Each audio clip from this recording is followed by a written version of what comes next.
Hi guys, welcome back to our series of 5. Today we are talking about 5 tips for your wedding day.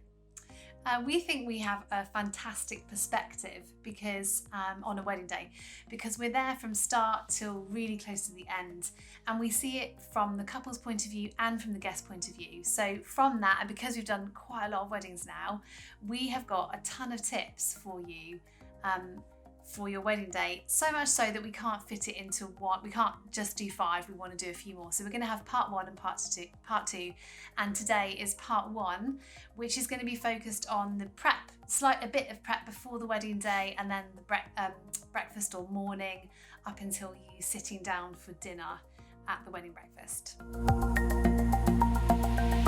So number 1, yes, is lighting, basically the setup. So basically number 1's always lighting, isn't it? So think about your setup. So are you getting married in the winter? Kind of think about the lighting. Winter weddings, you just want to put loads of cool lighting in, festoon, uplighters, all that kind of stuff. You just want to make it feel really nice, really warm, and just it adds. And for us, it helps. The photos is always good when there's something light in the background. And then if you're getting married in the summer, think about, your way into the evening light. So kind of think, like bonfires or lanterns, just cool things like that, just to kind of help just separate the seasons, really. So number 2 is about your outfits. So outfits are obviously a really important part of the day for both the girls and the guys. So from girl to girl, bride to bride. One thing that I would have loved to have done, it's not necessarily a regret because we didn't do these sort of things back then, but 12 years ago, but I would love a dress change. So although having 2 dresses is not something that everybody can do, you can make your dress a little bit different. So adding a belt for the evening, or taking the sleeves off of your dress or something like that. Lots and lots of brides now change their dress somehow from the first part of the day to the last part of the day, which I think is a fantastic idea. Another tip for you as a bride and for the bridesmaids is to use heel protectors if you're on the grass. It's really annoying when your heels dig into the grass and you're having to stand on your tiptoes for photos.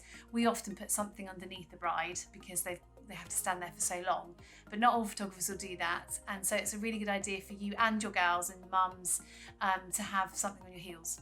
Yeah, and guys, suits, just whatever style you go for, just a well-fitted suit is amazing. Makes all the difference. It does make all the difference. So what a guy looks like. Yeah, definitely well-fitted. Good tip. Number 3 is the morning of the wedding, particularly for the girls. I love this part of the day because it's really intimate and lovely, and it's before it all begins. Make sure the atmosphere, really think about your atmosphere before the day, so before the morning. Think about music, think about nice food for breakfast, think about how to make it really nice for the girls that are with you. From a photography perspective, choose the lightest room to get ready in, particularly to put your dress on. So always your makeup artist will want to be by a window, but choose the lightest, biggest room. Think about how much there is in the background. So think about having a bit of a tidy up, get rid of some of the clutter if there is any. And also think about what your girls are wearing. So it's really nice to put them in a dressing gown or some pajamas that are matching or cute or whatever, but it does make the photos look really good. Number 4 is timings. So timings is always a really key thing for weddings. We've all been to, a lot of us have been to different weddings, and sometimes the timings are just slightly off.